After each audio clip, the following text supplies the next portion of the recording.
When the Drum Major Institute began, we wanted to emulate the Manhattan Institute's model.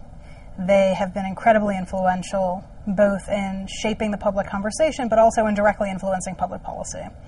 And we wanted to do what they did, which is to resist defining ourselves so narrowly, which is the way a lot of organizations, especially institutes on the left, do. They need to have a niche. You need to have a specific issue or a specific geographic boundary.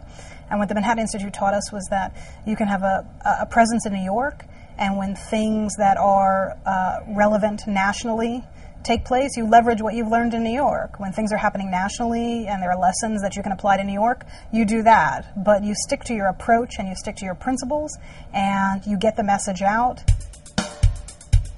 I think it's an honor to do the work that I do. And I'm in a special position and I'm grateful for it. I get to think all day. And I get to think about the world that I want to see and the city that I want to see. I grew up here.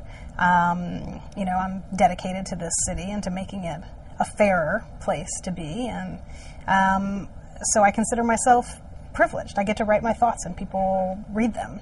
My parents would love it if I made a lot more money. I think they thought that I would go to school and become a lawyer and make lots of money and then be a philanthropist, which is what my father keeps telling me.